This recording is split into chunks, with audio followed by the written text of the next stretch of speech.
네, 안녕하세요. 성경의 맥과 핵, 오늘부터 매주 수요일마다 하나님의 말씀을 공부해 보는 시간을 가지도록 하겠습니다. 오랜만에 이제 강대상에서 좀 벗어나서 이렇게 테이블에 앉았는데요. 어색하시죠? 저도 굉장히 어색합니다. 오늘 코로나 때문에 우리 저희 장로님 한 분 이렇게 오셔서 함께 또 말씀을 배우는 시간 가지는데요. 오늘 각자의 자리에 온라인으로 함께 보시면서 이 성경의 맥과 핵, 하나님 말씀을 깊이 배우는 은혜의 시간이 되기를 축원합니다.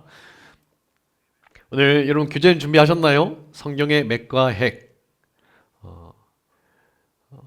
개인적으로 공부할 수 있는 교재이지만 함께 수요일마다 30분 정도 함께 말씀을 함께 배워보도록 하겠습니다.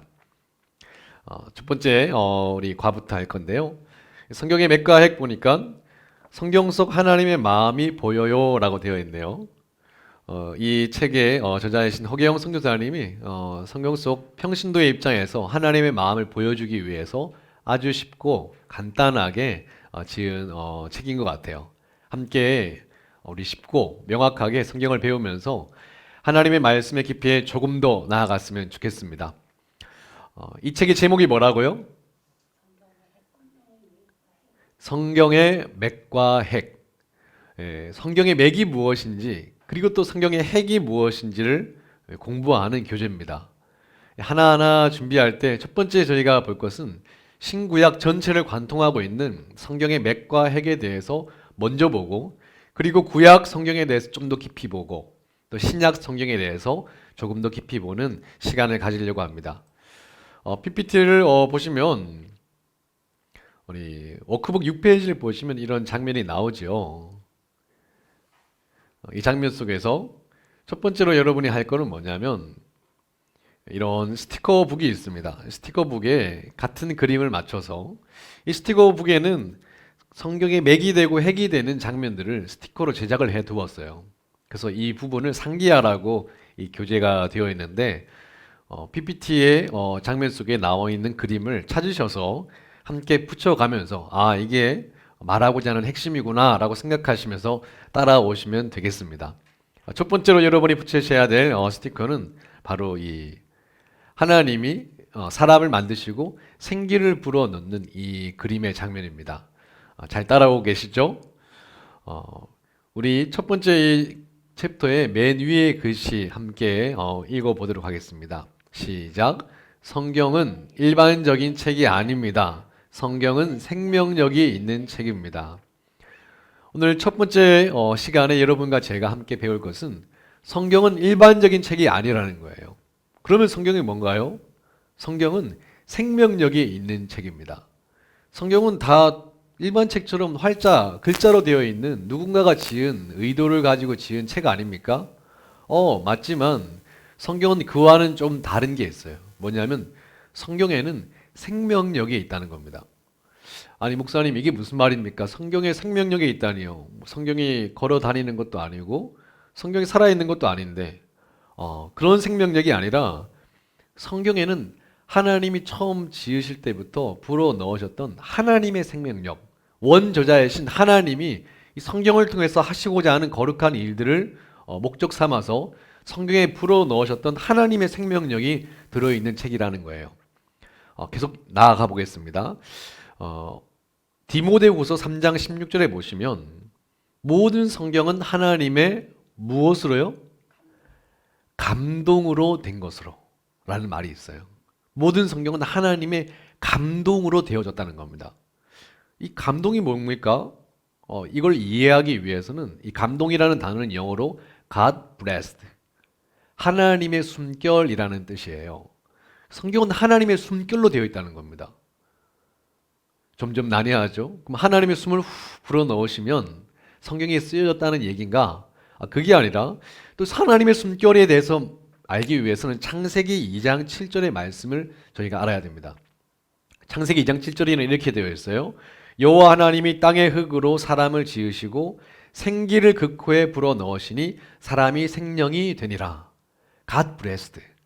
하나님이 사람을 지으시고 뭘 불어 넣으셨다고요? 생기를 불어 넣으셨다. 하나님이 생기라는 말과 God blessed, 감동이라는 말이 같은 말이에요.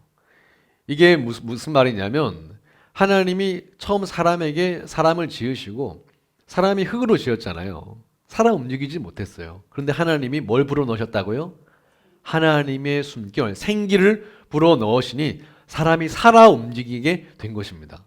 성경도 하나님에 관해서 또 하나님의 여러 말씀들을 썼지만 하나님이 그냥 그 활자 그대로 대해서 쓴 것으로 내버려 두지 않고 하나님의 숨결을 불어 넣으셔서 성경이 살아서 생명력을 갖도록 하셨다라는 이야기예요. 디모데후서 3장에 나오는 감동과 창세기 2장에 나오는 이 생기라는 말은 같은 뜻입니다. 히브리어로 루아흐, 하나님의 영이죠. 하나님의 영이 들어있다, 생명체가 되었다라는 뜻이죠.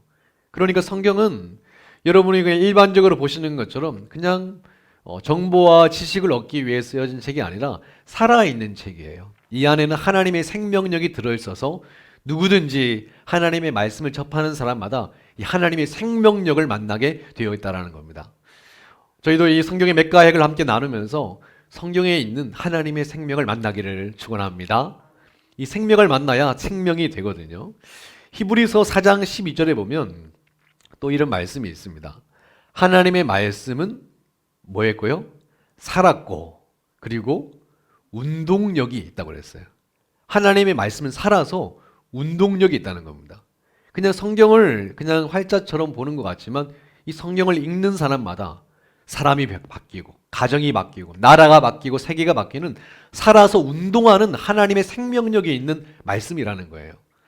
오늘도 아침에 저희 하늘바람교 성도님들 아침 묵상하셨죠?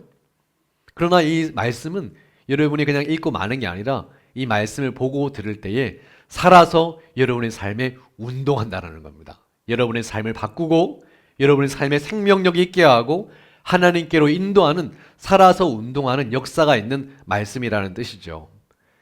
조금 전에 아담에게 하나님의 숨을 불어 넣으셨다고 했는데 이 숨이라고 표현된 히브리어가 루아흐, 하나님의 영이라는 뜻이라고 했습니다. 그러면 성경이 하나님의 생명력을 불어 넣으셔서 쓰던 책인데 그 안에 어떤 내용이 있는지 궁금하시죠? 하나님의 생명을 불어 넣은 책, 그 성경이 어떤 내용이 있는지가 궁금한데 오늘 그것을 좀 더 배워보려고 합니다. 먼저 성경은 인류를 향한 하나님의 계획을 적어 놓으신 거예요. 하나님이 우리를 왜 창조하시고 어떤 일들을 이루어 나가시는지 하나님의 인류를 향한 계획을 다 적어 놓으셨어요. 어떻게 해야 복되고 또 어떻게 살면 안 되는지를 하나님이 자세하게 세세하게 적어 놓으셨습니다. 인류를 향한 하나님의 뜻을 뭐라고 하냐면 보통 우리는 일반적으로 이걸 구분해서 다 쓰진 않지만 일반적으로 여러분들이 생각하기 쉬운 단어로 표현한다면 하나님의 일반적인 하나님의 뜻을 하나님의 계시, 로고스라고 이야기를 하고요. 그런데 이 일반적인 보편적인 하나님의 말씀이 아니라 여러분에게 적용시켜 주시는 개인적인 말씀, 그리고 여러분에게 세밀하게 말씀하시는 여러분과 하나님의 만남의 접촉점, 하나님의 그 말씀을 저희는 주관적 인도가 있는 레마라고 이야기를 합니다. 어떤 때는 하나님, 이 성경에 66권에 많은 말씀이 있지만 지금 내가 어떻게 해야 될지 모르겠습니다. 지금 나는 어떻게 해야 되나요? 그랬는데 어느 날 하나님이 그날 예배 드리는데 목사님의 입술로 나오는 설교 말씀을 통해서 어느 날 그냥 우연찮게 말씀을 펼치고 묵상을 하는데 그 말씀을 통해서 들리는 수많은 말씀을 통해서 아, 이 말씀이 하나님이 지금 나에게 주시는 말씀이구나 라고 깨달으실 때가 있죠. 하나님이 지금 나에게 주시는 말씀, 주관적인 인도가 있는 그 레마의 말씀을 이야기합니다. 성경은 보편적이기도 하지만 여러분 개인적인 주관적인 인도가 있는 책이기도 하다라는 겁니다. 하나님은 보편적인 인류를 향한 말씀을 주시면서도 여러분 한 사람 한 사람에게 관심이 있으세요. 여러분이 지금 당하고 있는 형편과 그 어려움 가운데 세미한 관심이 있으셔서 그 여러분의 한 사람 한 사람의 형편에 하나님이 말씀해 주고 싶어 하신다는 겁니다. 그게 바로 레마의 말씀이죠. 사랑하는 성도님들, 이 성경의 맥과 핵을 배우면서 이 성경의 보편적인 그리고 일반적인 성경에 대해서 배우는 것도 중요하지만 여러분 개인에게 오늘 지금 여러분의 순간에 하나님의 말씀을 그 하나님의 음성을 들으실 수 있는 깊은 영성이 있기를 축원합니다. 이 다음으로 여러분 이 PPT에 나와 있는 이 빈칸 쓰는 거 다 책에 기록하고 계시죠? 방송으로 보시는 분들은 잠시 멈추셔서 적으셔도 괜찮고요. 다시 돌려보셔서 기록하셔도 괜찮습니다. 왜 빈칸이 다 있을까요? 우리가 더 명확하게 공부하도록 하기 위해서 빈칸과 쓰는 시간을 정해놨으니까요. 귀찮아하지 마시고 잘 따라오시면서 공부하셨으면 좋겠습니다. 이 다음 PPT를 함께 보겠습니다. 스티커를 붙이셔야 되는데요. 이런 그림, 첫 페이지에 나와 있는 이런 그림을 스티커 붙이시고 또 그 옆에 있는 그 양궁 그림을 또 붙이시면 됩니다. 뭘 말하고 싶은 거냐면 성경에는 많은 예언이 있어요. 성경에는 하나님이 이렇게 하실 하나님의 계획, 하나님의 그 예언의 말씀이 많이 있는데 대략적으로 1817개 정도의 예언이 있습니다. 그런데 학자들이 따져보니까 이 중에 어느 정도가 성취가 되었는가 하고 이렇게 따져보니까 대략 한 96%가 이미 성취가 된 것으로 나와 있어요. 하나님이 말씀하신 그대로 성취가 된 거죠. 무려 96%가 성취가 됐고 남은 퍼센테이지가 어느 정도 되냐 하니까 한 4% 정도 하나님의 말씀이 성취가 아직 되지 않은 말씀이 있는데 이 말씀은 주로 종말에 대한 말씀이나 예수님의 재림에 대한 말씀이었습니다. 성경이 96%나 이미 하나님의 말씀 그대로 성취가 됐으니까 이 남은 4% 정도의 하나님의 말씀이 앞으로 성취가 될까요? 아멘. 당연하죠. 근데 이 4%의 그 말씀은 대부분 이제는 마지막 때 종말과 예수님의 다시 오심에 대해서 이야기하고 있다는 겁니다. 그러니까 사랑하는 성도님들, 지금 이 세상 가운데 어영부영 살아갈 게 아니라 하나님의 마지막 때를 주님의 신부처럼 정결하게 준비해야 될 때임을 저희가 알았으면 좋겠습니다. 여러분, 이 세상은 그냥 소확행하면서 내가 사는 대로 소소하게 행복을 누리면서 그냥 그저 사는 게 아니라 주님이 다시 오시는 그 약속을 가지고 살아야 될 때입니다. 사랑하는 성도님들, 깨어 일어나 다시 우리의 무뎌진 영성을 깊이 그리고 넓게 그리고 아름답게 주님이 다시 오심을 준비할 수 있는 저와 여러분이 되기를 바랍니다. 이 성취가 될 예언들이 계속 이루어지는데 앞으로 이것이 이루어질 것이라는 그 믿음을 가지고 저희가 말씀을 봐야 된다는 겁니다. 이 말씀은 주님이 1.1획도 변하지 않으시고 마지막까지 반드시 이루신다고 약속하셨어요. 그래서 주님은 신실하신 분, 약속을 변개치 않으시는 분이십니다. 그 약속을 붙들고 있는 자들에게 하나님이 반드시 그 약속대로 성취되는 그 은혜를 보여주실 것입니다. 그리고 이 다음 페이지 또 저희가 또 봐야 될 게 있는데 워크북 7페이지 보면 이 두루마리가 있죠. 이 두루마리를 또 붙여주시면 됩니다. 참 재밌죠. 스티커도 붙이고 말씀도 배우고 그리고 이 두루마리 붙인 이 페이지에 맨 위에 있는 글씨 뭐라고 되어 있죠? 성경 지상 최대의 뭐라고요? 베스트셀러. 성경은 베스트셀러입니다. 기독교인이 아니더라도 한 번쯤은 성경을 다 읽어봤다고 해요. 다시 이야기하자면 예수님을 믿는 사람이 아니더라도 교양서적으로도 누군가 선물하면 성경 뭐라고 되어 있는지 한 번쯤 읽어보고 싶은 책이라는 그 통계가 나와 있어요. 지상 최대의 베스트셀러라는 이야기죠. 성경이 역사상 가장 많이 번역되고 쓰여지고 또 읽혀졌던 책입니다. 성경은 얼마나 많이 번역이 됐냐면 이미 3,350개의 언어로 번역이 되어 있어요. 그리고 현재에도 2,658개 언어로 번역 중인 성경입니다. 많이 됐죠. 그래서 어떤 분은 평생 성경 번역이 사역인 분이 계십니다. 골방에 들어가서 다른 데 일체 나오지 않으시고 성경만 번역하시는 분이 계세요. 여러분이 지금 접하고 있는 이 성경도 선교사님과 그 누군가의 노고와 수고, 골방에 들어가서 눈이 빠지도록 기도하며 조심스럽게 말씀을 번역한 그 번역이 여러분의 손 안에 들려 있는 겁니다. 성경은 세계 곳곳에 보여지지 않는 나라가 없도록 다 번역하려고 하는 지상의 그 마음과 사명을 가진 이들의 이 번역 작업을 통해서 다 이루어지고 또 이루어졌고 또 앞으로도 이루어질 예정에 있습니다. 이 책을 지으신 그 선교사님이 그 예전에 그 서양 영문학 수업을 들을 때에 영문학을 가르쳤던 그 선생님께서 이런 이야기를 하셨다고 해요. 서양 문학의 최고의 참고서가 무엇인가를 물으셨대요. 서양 문학의 최고의 참고서, 그게 무엇이냐면 1위가 바로 성경이었다는 겁니다. 서양 문학의 최고의 참고서가 1위가 성경, 2위는 그리스 로마 신화, 3위는 셰익스피어 작품이라고 합니다. 많은 문학가나 예술가들이 이 그리스 로마 신화나 셰익스피어 작품에 의해서 영감을 받았는데 가장 많이 영감을 받은 책이 뭐냐면 성경이라는 겁니다. 1위와 2위, 3위가 있지만 1, 2, 3위가 어마어마한 격차로 벌어져 있어요. 여러분이 성지순례를 가신다든지 유럽의 박물관을 가시면 저희가 교회에 온 것도 아닌데 박물관에 다 무슨 문화예요?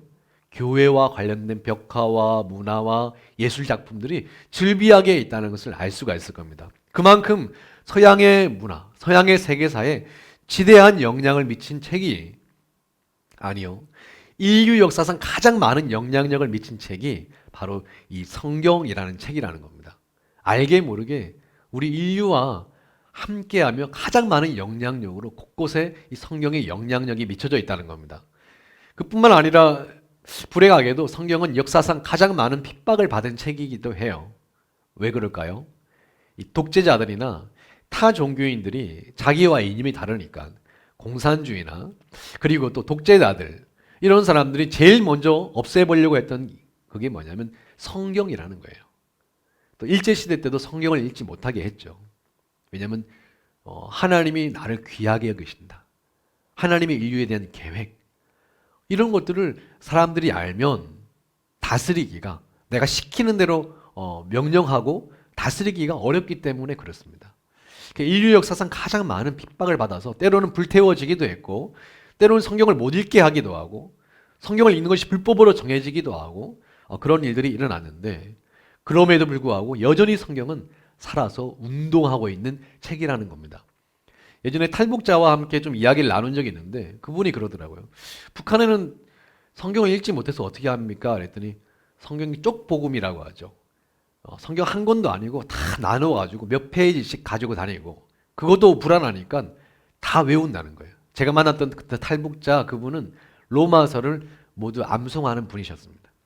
머리가 좋아서 암송한 게 아니라 하나님의 말씀을 읽고 싶은데 가지고 다닐 수가 없으니까 다 암송했다는 거예요. 그렇게 어려운 상황 속에서도 성경은 지금도 여전히 살아서 뭐 하고 있어요? 운동하고 있다. 하나님의 말씀의 능력입니다.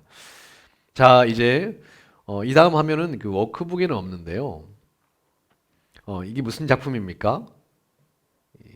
천지창조라는 작품입니다. 미켈란젤로가 그렸죠. 이 천지창조를 그릴 때 미켈란젤로가 어디서 영감을 얻었을까요? 바로 성경입니다. 이번 주에도 말씀 때 주의 손가락으로 지으신 이런 거 하셨죠. 그래서 우리 창조 때 하나님의 그 지으심에 대해서 손가락이라는 표현이 있는데, 그래서 그런지 모르겠지만 이 손가락으로 이렇게 하고 있는 이 장면도 나오고, 성경에서 이 모티브를 얻었던 작품입니다. 그리고 이 다음 작품은 여러분 잘 아시는 최후의 만찬, 레오나르도 다빈치의 최후의 만찬이라는 작품이죠. 이것도 어디서 영감을 얻었을까요? 바로 성경입니다. 이름만 들어도 아는 그 유명한 작품, 유명한 그 화가들, 유명한 유명한 그 작품 활동하는 사람들이 다 성경을 통해서 영감을 얻은 사람들입니다. 이 책은 철로역정이죠. 존 버년. 성경 다음으로 가장 많이 팔리고 가장 많이 읽혀진 책이라고 그래요. 존 버년의 철로역정도 성경을 모티브로 만들어졌던 책입니다. 그리고 누구죠? 핸델입니다. 핸델의 메시아 한번 들어보셨죠? 핸델의 메시아라는 작품도 바로 성경의 모티브를 얻어서 영감을 받았던 그런 작품이죠. 여러분이 이름만 들어도 다 아시는 사람들, 이름만 들어도 다 아는 작품들이 다 무엇으로요? 성경의 영감을 받아서 쓰여지고 영향을 받았던 책입니다. 미국에도 그리고 유럽에도 다 영어식 이름 다 어디서 왔습니까? 피터, 존, 다 성경 이름이죠. 우리 인류 역사에 가장 영향을 미치고 그리고 이미 영향을 미쳤고 또 앞으로도 영향을 미쳐갈 것이고 지금도 살아서 운동하면서 인류의 역사를 바꾸는 그 책이 뭐냐면 바로 성경책입니다. 참 성경책 너무나 귀하죠. 여러분이 생각하는 것보다 훨씬 더 영향력이 컸고 또 영향력이 미쳐지고 있으며 앞으로도 이 성경의 말씀에 의해서 인류의 모든 흐름이 이루어져 갈 거라는 이야기입니다. 이제 마지막 페이지인데요. 성경은 또 그 전에 맞다 이거 얘기를 해야죠. 성경은 여러분이 알고 있는 지금 올해가 몇 년도죠? 2020년도죠. 우리가 쓰고 있는 그 년도도 AD는 뭐예요? 아노 도미니, 예수님의 시대라는 뜻인데요. 예수님 이후라는 뜻을 가지고 있어요. 아노 도미니, AD 2020년 이렇게 하잖아요. 그리고 그 전에 뭡니까? BC, Before Christ, 예수님 전에. 우리가 살아가고 있는 연도의 기준이 뭐냐면 예수님 이후와 예수님 전의 연도로 저희가 살아가고 있다는 겁니다. 믿는 자나 믿지 않는 자나, 그리고 예수님을 영접한 자나 영접하지 않는 자나, 교회 다니는 자나 다니지 않는 자나, 성경을 아는 자나 모르는 자나 상관없이 온 인류에 영향이 미쳐져 있는 것이 바로 이 성경이라는 이야기예요. 마지막 페이지인데요. 스티커를 붙이셔야 됩니다. 스티커에 보면 첫 페이지 4개가 있고 그 다음 페이지에 또 맨 밑에 보면 마지막 5번째 스티커가 있습니다. 다 붙이셨나요? 천천히 붙이시면 됩니다. 이 스티커에 다 뜻이 있죠. 첫 번째는 무슨 그림이죠? 모래시계 그림이죠. 이 성경이 무려 몇 년에 걸쳐서 쓰여졌을까요? 이 성경은 무려 1600년에 걸쳐서 쓰여졌던 책입니다. 일찍 쓰여졌던 책도 있고 늦게 쓰여졌던 책도 있고 그리고 이것이 다 모여서 한 권의 성경이 되기까지 1600여 년이 걸려서 쓰여진 책입니다. 놀랍죠? 한 번에 썼던 책이 아니라 1600년에 거쳐서 쓰여진 책이라는 겁니다. 그리고 두 번째 그림은 뭐냐면 지구본 같은 그림이죠. 이거 성경은 대륙으로 따지자면 대부분 아시아에서 쓰여졌는데 일부는 이집트죠. 아프리카 대륙, 또 일부는 또 유럽 대륙. 유럽 대륙은 주로 바울의 로마 서신일 거고, 또 이집트 쪽에는 포로로 끌려가서 당시에 쓰여졌던 책들을 추정하는 부분입니다. 그래서 아시아와 아프리카, 유럽 이 세 개 대륙에서 쓰여진 것으로 추정하고 있습니다. 아주 오랜 기간이 걸렸을 뿐 아니라 아주 넓은 지역 그 바탕을 두고 성경이 쓰여졌다는 이야기고요. 또 세 번째가 뭡니까? 성경은 몇 명의 저자에 의해서 쓰여졌을까요? 학자들이 추정하기를 40여 명의 저자에 의해서 쓰여진 책이라고 이야기를 하고 있어요. 몇 명이라고 정확하게 이야기하기가 어려운 이유는 뭐냐면 성경에는 작자가 미상인 사람들도 있거든요. 이게 누가 썼는지를 정확하게 알 수가 없는 부분도 있기 때문에 40여 명의 사람, 성경 전체가 66권인데 40여 명의 작가에 의해서 쓰여진 책입니다. 그들의 손과 그들의 지성을 통해 쓰여졌지만 성경은 하나님의 영감, 성령의 영감, 하나님의 생명력을 불어서 살아서 운동력이 있게 지어진 책이라고 이야기를 했죠. 그리고 성경은 몇 가지 언어로 쓰여졌을까요? 성경은 3가지 언어로 쓰여졌습니다. 첫 번째는 히브리어 언어입니다. 원래 이스라엘 민족이긴 하지만 그들의 민족성을 따지면 히브리 민족이라고 얘기해요. 우리나라는 대한민국이긴 하지만 무슨 민족이라고 하죠? 한민족이라고 얘기를 하죠. 그러니까 이스라엘 백성들이 히브리 민족이기 때문에 그들의 언어를 히브리어라고 이야기를 하죠.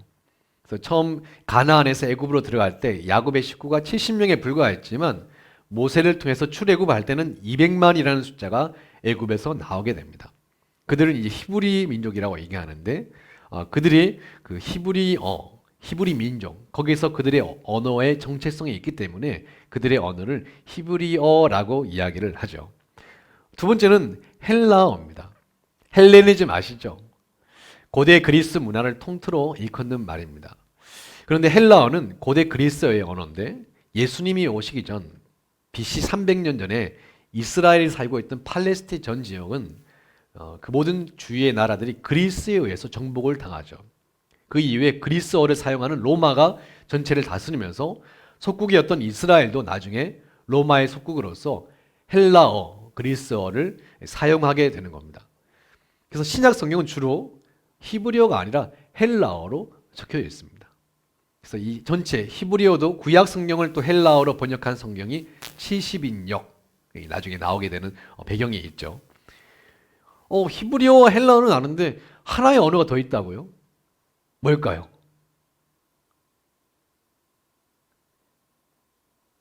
영어? 한국어? 아닌 것 같죠. 마지막 하나의 언어는 뭐냐면 아람어입니다. 아람어로 성경에 쓰여져 있어요. 아람어는 옛날 바벨론 제국의 언어예요. 남유다가 어디에 멸망당했죠?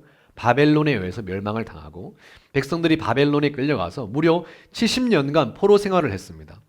그 이후 이스라엘 백성들은 아람어를 가끔씩 사용해 왔어요. 우리나라가 일제강점기 이후에 지금도 일본어 쓰는 사람이 있죠. 우리나라 언어에도 일본어 단어들이 많이 남아 있습니다. 저는 경상도 사람으로 이게 사투리인지 일본어인지 모르는 단어들이 있어요. 다 이야기해 드리고 싶지만 여러분이 알아듣지 못할 것 같아서 이야기를 못 하겠고요. 예. 우리 삶의 곳곳에 일본어 잔재들이 남아 있어요. 이스라엘도 아람어, 바벨론의 포로로 끌려갔을 당시에 썼던 그 단어가, 그 언어가 남아있기 때문에 아람어를 좀 사용해 왔었습니다. 그래서 구약시대부터 신약시대까지 팔레스타인 전 지역에 하나의 국제 공용어로 쓰여졌던 게 바로 아람어이기도 했어요. 그래서 여러분도 아시는 아람어가 좀 있습니다. 성경에요. 달리다굼 기억나세요? 그게 아람어예요. 그리고 에바다 아십니까? 들어보셨습니까? 에바다도 아람어고요. 또 예수님이 마지막 쓰셨던 이야기 중에 엘리 엘리 라마 사박다니 이 말도 아람어입니다. 이 아람어 발음 그대로 기록된 성경이에요. 그래서 이렇게 성경은 세 가지 언어, 첫 번째 히브리어, 두 번째 그리스어, 세 번째 바벨론 제국의 아람어 이렇게 쓰여져 있다는 것이죠. 그래서 종합해 보자면 성경은 1600년에 걸쳐서 세계의 대륙, 아시아와 유럽과 아프리카 40여 명의 저자에 의해서 세 가지 언어로 히브리어, 헬라어, 아람어 그리고 이렇게 쓰여졌던 책이라는 겁니다. 오늘 마지막 핵심이자 마지막 결론인데요. 그런데 이렇게 오랜 기간, 이렇게 넓은 지역에서 이렇게 많은 저자에 의해서 무려 세 가지의 언어로 기록된 성경책인데 학자들과 모두가 입을 맞춰서 너무 놀라운 사실 하나가 있는데 이게 뭐냐면 이 성경이 오직 한 가지의 주제에 초점을 맞추고 있다는 겁니다. 다양한 사람들, 다양한 언어, 다양한 지역에서 오랜 기간 쓰여져 왔는데요. 이게 하나로 모았더니 성경이 한 방향을 정확하게 가리키고 있더라는 것이죠. 하나의 주제로 함축되고 압축되더라는 겁니다. 이게 뭘까요? 성경은 한 가지 예수 그리스도로 초점이 맞춰져서 쓰여져 있다는 겁니다. 너무 신기하죠? 그래서 성경을 구약, 신약이라고 하는 건 뭐냐면 구약은 옛 언약, 오실 메시아, 오실 예수 그리스도에 대해서 쓰여진 책이고 신약은 새 언약, 오신 메시아, 오셨던 예수 그리스도 그리고 마지막에는 다시 오실 예수 그리스도에 대해서 쓰여진 책이라고 이야기를 하는 것이죠. 너무 놀랍지 않습니까?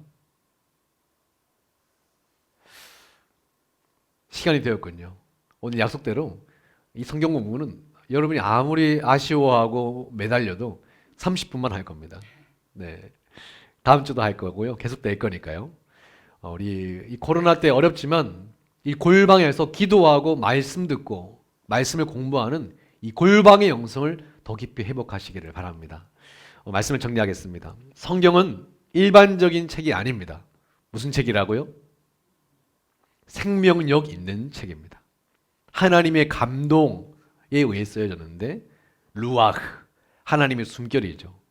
그래서 하나님의 말씀은 활자로 되어 있지만 이것은 살아서 뭐가 있어요?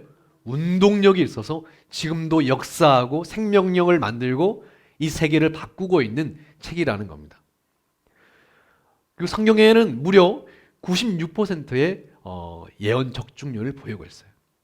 4% 남았는데 이건 뭐냐면 다시 오실 예수 그리스도와 심판에 관한 하나님의 예언과 약속입니다. 이루어질까요? 이루어지죠. 이런 마지막 때에 깨어 있으시기를 바랍니다. 그리고 성경은 가장 많이 팔리고 읽혀지고 문화, 예술, 음악에 가장 영향을 많이 미치고 인류의 역사상 믿는 자나 믿지 않는 자나 모든 이들에게 가장 많은 영향력을 미쳤던 책입니다. 그리고 세 번째 페이지에서 성경 무려 1600년에 걸쳐서 세계 대륙에서 40여 명의 저자에 의해서 무려 3가지의 언어로 쓰여졌지만 성경은 놀랍게도 단 한 가지 초점을 맞추고 있다는 겁니다. 바로 누구죠? 예수 그리스도입니다. 오실 메시아. 그분이 예수인데 그분이 오셨고 그분이 부활 승천하시면서 이제 어떻게 하신다고요? 다시 오셔서 심판주로 오실 것이다 라고 말씀하고 있다는 거예요. 사랑하는 성도님들, 하나님의 말씀은 지금도 살아 있습니다. 지금도 운동하고 있어요. 이 깊은 이 하나님의 말씀을 다시 펼쳐서 이 하나님의 놀라운 역사가 여러분의 삶과 여러분의 인생에 흘러가기를 축원합니다. 오늘의 성경의 맥과 핵 오늘 이렇게 마치려고 합니다. 다음 시간까지 아쉽지만 기다려주시고 한 주에 한 번 30분 성경의 맥과 핵 함께 성경을 깊이 공부하는 시간 되었으면 좋겠습니다.